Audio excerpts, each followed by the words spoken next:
Another misconception people in the West often have about Venezuela is that the opposition is peaceful and democratic. The Venezuelan opposition is led by predominantly white bourgeoisie, the U.S. State Department and its allies, and the U.S. State Department has provided at least $49 million since 2009 in aid for Venezuelan right-wing opposition forces who have sparked violent protests and murders of innocent civilians with the hopes of removing the democratically elected President Maduro. The U.S. government has also provided $4.26 million to Venezuela through the U.S. Agency for International Development, also known as USAID, in 2015 in order to fund organizations that engage in anti-government work. Contrary to Western narratives, these anti-government protesters have a history of escalating to extreme forms of violence, such as their burning of Venezuelan youth Orlando Jose Figuera, who was stabbed and set on fire on May 20th of this year in the Altamira neighborhood of Caracas, one of the wealthiest regions of the capital, after the anti-government protesters suspected he was a Chavista because he was black. 80% of his body suffered burns and stab wounds as a result, and he unfortunately died from this hate crime. This heinous act even drew the attention of Ernesto Vega, Venezuela's Minister of Communication and Information, who issued a statement on his Twitter account following the death of Figuera.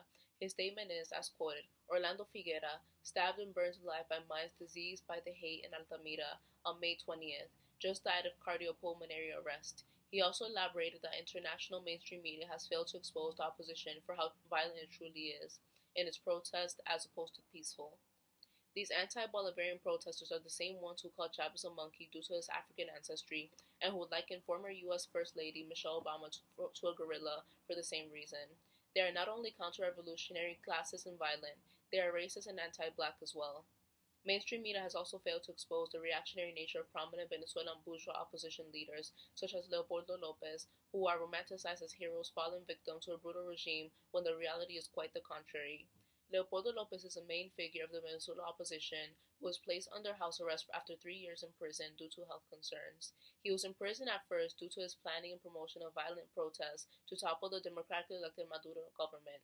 These protests resulted in 43 casualties. Lopez is a wealthy white Venezuelan elite man who is directly descended from 19th century bourgeois liberator Simón Bolívar and Venezuela's first president Cristobal Mendoza. He culminated his education in prestigious institutions in the U.S., such as the Hunt School of Princeton, which he attended alongside Saudi princes and the children of UN presidents and well-known CEOs. He was then admitted to Kenyon College, followed by Harvard John F. Kennedy School of Government. Some investigators speculate that he initiated a relationship with the CIA while at Kenyon.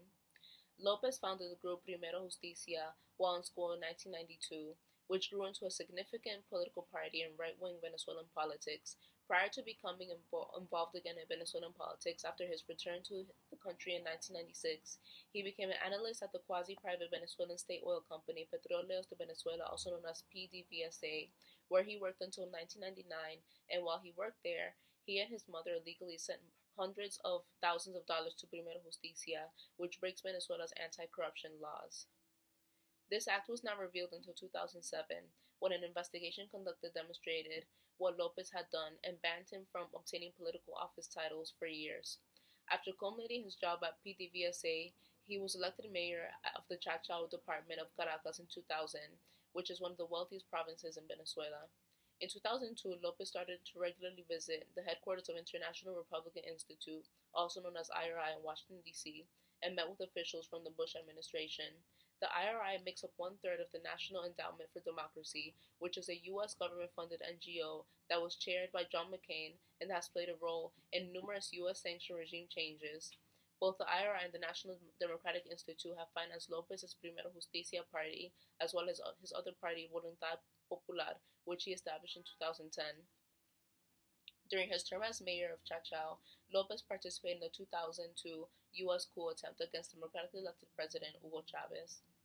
This key role that Lopez played in this coup attempt was in the legal sequestration of former Minister of the Interior and Justice Ramon Rodriguez Chacin, along with engaging in violent attacks aimed at the Cuban embassy in Caracas, which him and other violent counter-revolutionaries cut off water and electricity to and smashed windows and vehicles.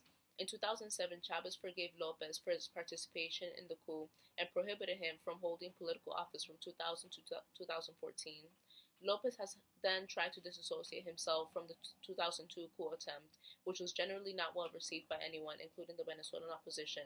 In 2014, Lopez's lawyers tried to deny his involvement in the coup, but this was not successful as there was video evidence of him kidnapping Chacin and that his father, Leopoldo Lopez Gil, was a business leader who suspended the Venezuelan constitution that was provided by the fickle coup government.